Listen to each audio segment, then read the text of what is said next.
ہمارا ان لیکچرز کا مقصد کلاس روم میں طلباء کے اندر تخلیقی سوچ کو ابھارنا ہے۔ اس کے لیے جو میں اہم بات جو میرے ذہن میں ہے وہ یہ ہے کہ اساتذہ کا ایک استاد کو مثبت سوچ کا حامل ہونا ضروری ہے، بلکہ میں کہتا ہوں کہ استاد کو ماہر نفسیات ہونا بھی ضروری ہے۔ اس کے سامنے اس کے شاگردوں میں کسی بھی مسلک، قوم، مکتب، علاقہ طالب علم ہو سکتا ہے۔ انصاف کے تقاضے یہی ہیں کہ جب ہم اپنے طالب علم کے لیے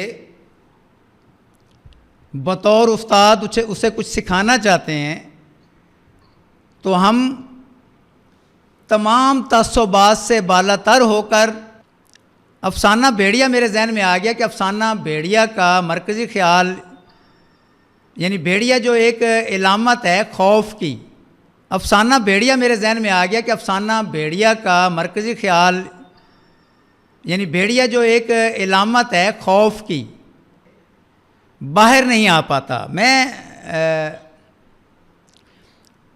فروخ سرور ایک مترجم ہے، ان کا آپ ایک افسانہ دیکھ رہے ہیں بھیڑیا۔ ایک نقطہ اور ہے، آپ نے اپنے بچوں کو ہز فرسٹ فلائٹ پڑھائی ہوگی، پہلی اڑان، وہ ینگ سیگل کی، بگلے کی۔ استاد ایک لیڈر ہے، بلڈر آف نیشن ہے، ہمارے قوم ہے، تو بطور نکات دیکھنا ہے کہ استاد کے اندر کہیں خود خوف تو نہیں ہے، وہ خود مصلحتوں کا شکار تو نہیں ہے، وہ خود تعصبات کا شکار تو نہیں ہے کہیں پر۔ اگر وہ خود ایک اچھا نقاد نہیں ہے، وہ مثبت اور منفی پہلوؤں پر اس کی نظر نہیں ہے، تو وہ کبھی ایک اپنے شاگرد کو بہترین تخلیق کار یا معاشرے کا بہترین فرد نہیں بنا سکتا۔ تو افسانہ بھیڑیا کی مجھے جو بات پسند آئی، آپ دیکھیں کہ ہر انسان، ہم میں سے ہر انسان کہیں نہ کہیں کسی مصلحت یا کسی خوف کا شکار ہے، یعنی ہر انسان کا ایک بھیڑیا ہے۔ اور درخت کس چیز کی علامت ہے؟ آپ دیکھیں کہ مختلف افسانے مختلف علامتیں رکھتے ہیں۔ اب یہاں پر ہر انسان کو اپنے بھیڑیے کو شکست دینی ہوگی، اس خوف کو ختم کرنا ہوگا، پھر جا کے آپ مثبت انداز میں کوئی چیز لکھ سکتے ہیں، تیار کر سکتے ہیں، کوئی کام کر سکتے ہیں، حتیٰ کوئی بڑا کام کر سکتے ہیں۔ درخت جو ہے، درخت ہمارا معاشرہ ہے،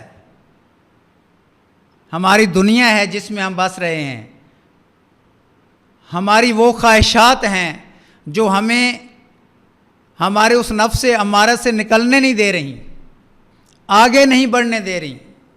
آخر کار اس افسانے کا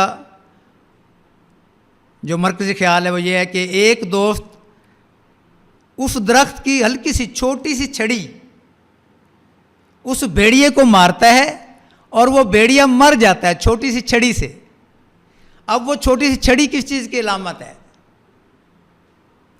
آپ یقیناً اس بات پہ پہنچ گئے ہوں گے کہ وہ چھوٹی سی چھڑی ایک کوشش کی علامت ہے،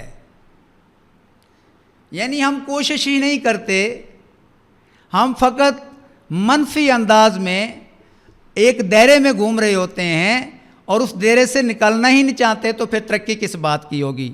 ہم کچھ نیا کیسے کر کے دکھائیں گے؟ ہم کچھ تخلیق کیسے کر پائیں گے؟ ہمارے معاشرے میں بڑے بڑے نام ہیں افسانے کے لحاظ سے۔